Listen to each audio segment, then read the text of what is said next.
जैसे आपके ऊपर कोई किसी प्रकार का भी कष्ट है, जैसे कोई प्रारब्ध में आपका दुख आ गया है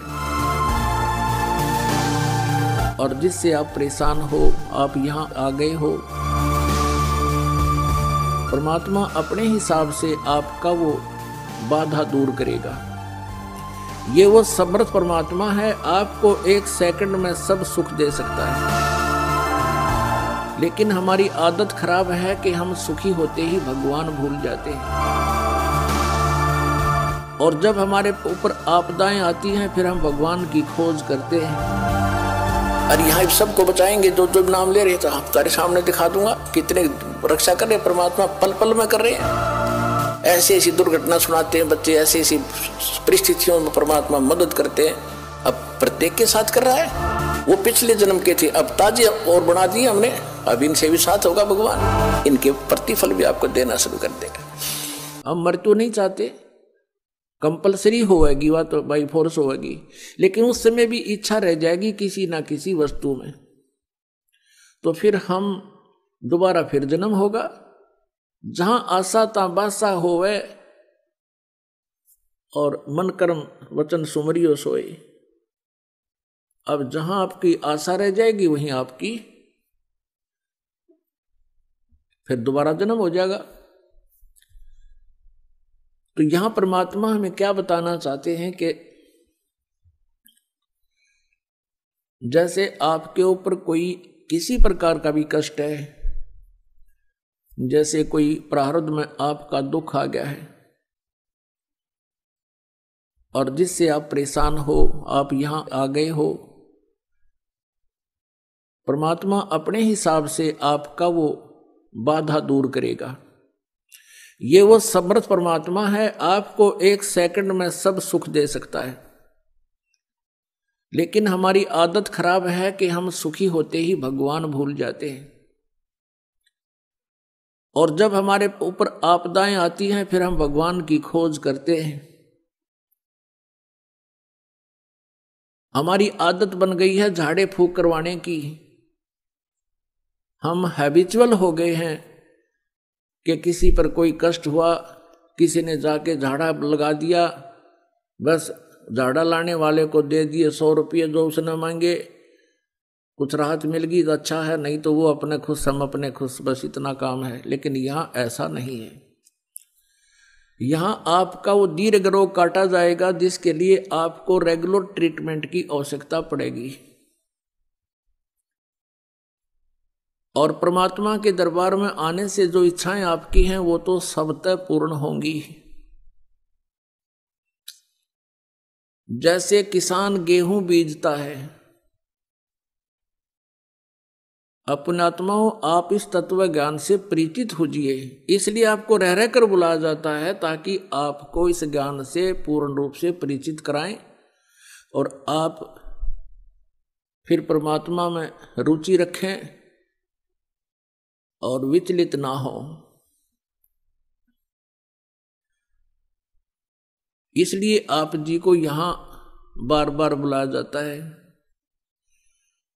अब परमात्मा के दरबार में आने से आपकी जो, जैसे किसान गेहूं बीजता है, उस किसान का गेहूं बीजने का उद्देश्य क्या होता है?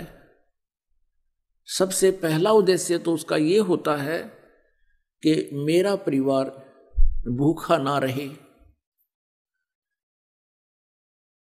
हम भूखे ना मरे, हमारा पेट भरे। उसके बाद अब जैसे इस उद्देश्य से ही गेहूं बीजा जाता है, और फिर क्या होता है, अब गेहूं बीज दिया तो सबसे पहले उसका तना उत्पन्न होता है, फिर उसके बाली आती है और बाली में फिर गेहूं होते हैं। पहले पौधा उगता है, तो जो पौधा होता है वो भूस बनता है, और बाली में जो गेहूं होते हैं वो जीवनदाता अन्न होता है। तो पुण्यात्माओं, ये परमात्मा कबीर जी की जो साधना भक्ति आपको दी जाएगी, ये आपको ऐसी होगी जैसे गेहूं बीजना उद्देश्य किसान का अपने परिवार का पोषण था और उसमें भूस तो अपने आप ही बन गया, उस भूस की उसको आवश्यकता ना थी तो भी बन गया। तो पुण्यात्माओं, जो इच्छाएं आप इधर उधर लिए फिरते थे महापुरुषों के पास, संतों के पास, और वो आपकी भी पूर्ण नहीं हो पा रही थी, ना हो सकती थी, क्योंकि वो संत जिस परमेश्वर की भक्ति करते हैं, जिन देवताओं की साधना करते हैं, वो संत, वो भगवान, उनके देवता आपके प्रारब्ध में परिवर्तन नहीं कर सकते, आपके ऊपर आने वाले संकट का निवारण नहीं कर सकते। और आप वहाँ धनी बनने के लिए जाते थे या किसी कष्ट निवारण के लिए जाते थे, वहाँ आपको कोई लाभ नहीं हुआ और ना ही होना था। तो जैसे किसान का उद्देश्य गेहूं बीजना अपने परिवार का पोषण था और भूस का कमरा वैसे ही भर गया, जिसकी उसको इच्छा नहीं थी लेकिन तो भी मिल गया। पहले भूसा ही तैयार होता है। तो पुण्यात्माओं, आपका उद्देश्य यहाँ पर जन्म और मृत्यु का रोग कटवाना ही होना चाहिए। आपको जो साधना दी जाएगी, उस साधना में आपकी संसारिक इच्छाएं जो आवश्यक होंगी और आपके संकट निवारण तो उस भूस की तरह अपने आप ही, ना चाहते हुए भी परमात्मा वो निवारण करेगा और धन आपको ऐसे देगा जैसे उस गेहूं के भूस तो पहले ही तैयार होना शुरू हो जाता है। अब इस बात को आप गहराई से सोचना। यदि कोई अनजान व्यक्ति गेहूं को परिपक्व ना होने दे और पशुओं के चारे के उद्देश्य से उसको कच्चे को काट काट कर चराना शुरू कर देता, खिलाना शुरू कर देता है, पशु तो पल जाएंगे, आप भूखा मरेगा फिर। तो कहने का भाव ये है कि आप जी यहां जो मांगने आओगे वो क्या मांगोगे? मोक्ष। आपका उद्देश्य मोक्ष हो और उस मोक्ष के साथ साथ आपको जो संसारिक सुविधाएं आपको चाहिएंगी, आपके भाग्य में ना होगा तो भी भगवान देगा। आपके भाग्य में कोई आपत्ति होगी, मालिक वो नहीं देगा। आपत्ति का अर्थ है जैसे कई बहनें आती हैं संतानों उत्पत्ति की, संतान की डिमांड करने, परमात्मा वो रजा भी उनको बख्श देता है। कई एक स्थिति ऐसी आती हैं जो